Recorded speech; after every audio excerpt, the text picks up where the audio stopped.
Selamat datang kembali di pembahasan mendalam kita. Hari ini kita fokus ke bab 46 dari The Success Principles. Judulnya, Mastermind Your Way to Success. Betul, ini soal konsep mastermind. Oke, jadi kita mau bedah nih. Apa sih mastermind itu? Kenapa katanya penting banget? Dan gimana Anda bisa pakai ini buat percepatan pertumbuhan? Sip, intinya sih mastermind itu ya kelompok. Sekumpulan orang yang komit ketemu rutin. Bisa mingguan, 2 mingguan, ya tergantung kesepakatan. Ketemu rutin buat apa tuh? Cuma ngopi-ngopi? Bukan dong, tujuannya jelas, saling dukung.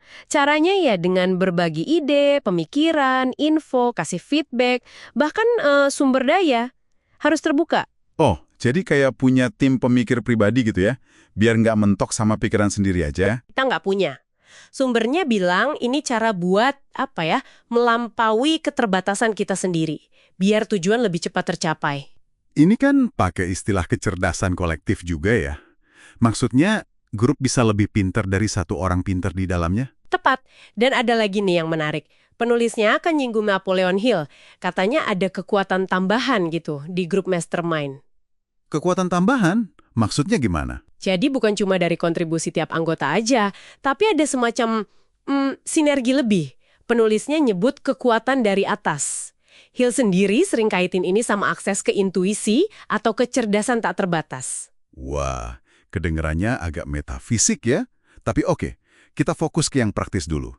Kenapa sih metode mastermind ini efektif banget menurut penulis? Kuncinya di akselerasi, itu yang ditekankan di buku ini. Dengan kerjasama yang terstruktur kayak gini, Anda bisa capai lebih banyak dalam waktu lebih singkat. Logis sih, kayak minjem otak, pengalaman, bahkan jaringan orang lain ya. Betul, Anda jadi bisa lihat blind spot yang mungkin nggak kelihatan kalau sendirian. Plus, akses ke jaringan kontak grup itu, wah bisa buka pintu yang nggak disangka-sangka loh. Penulisnya sendiri punya pengalaman kan? Dia cerita soal grup mastermind ya. Iya, dia cerita. Anggotanya beragam banget. Ada ahli strategi bisnis, pakar marketing internet, CEO, pakar properti juga, komplit deh. Oh, keragaman itu penting ya berarti, biar masukannya dari banyak sudut. Penting banget. Mereka ini ketemunya rutin, lewat telepon, terus ada pertemuan tatap muka juga beberapa kali setahun lebih intensif. Fokusnya jelas, bantu capai tujuan masing-masing, baik bisnis maupun pribadi, plus kontribusi ke masyarakat luas. Nah, ini mungkin pertanyaan Anda di rumah nih. Kalau mau bikin grup sendiri, siapa yang sebaiknya diajak? Kadang kan mikir, orang sukses gitu, mau nggak ya gabung sama kita? Pertanyaan bagus. Buku ini ngasih saran spesifik. Undang orang yang posisinya udah di tempat yang Anda inginkan. Atau paling nggak, ya satu level di atas Anda di area tertentu. Terus, kenapa mereka mau gabung? Nah, ini jawabannya. Karena Anda menawarkan nilai. Anda yang repot ngatur forumnya, fasilitasi tempat buat mereka bertumbuh juga. Kesempatan yang mungkin mereka nggak sempat bikin sendiri. Plus, mereka juga tertarik sama anggota lain yang Anda undang. Saling menguntungkan jadinya. Oke, masuk akal. Nah, grupnya udah terbentuk nih. Biar pertemuannya nggak cuma ngobrol ngalur ngidul, gimana cara jalaninnya? Ada panduannya kan? Ada dong, biasanya dimulai dengan yang positif dulu. Sesi berbagi kabar baik atau kesuksesan kecil, biar semangat. Hal baru dan baik gitu istilahnya. Biar moodnya bagus ya. Terus?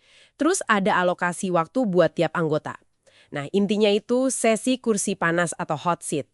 Satu orang dapat giliran, dia cerita tantangannya apa atau butuh apa. Bisa butuh kontak, saran, dana, atau ya sekedar perspektif baru. Lalu anggota lain langsung kasih solusi gitu. Nggak cuma itu. Yang penting, grup dengerin baik-baik dulu, terus baru brainstorming bareng. Fokusnya bukan cuma ngasih jawaban cepet, tapi bantu si orang di kursi panas ini lihat masalahnya dari berbagai sisi. Bongkar asumsi, cari jalan keluar baru, dukungan kolektif yang konstruktif gitu. Kebayang sih. Tapi kayaknya butuh komitmen waktu dan energi yang lumayan ya buat ngelola grup mastermind ini.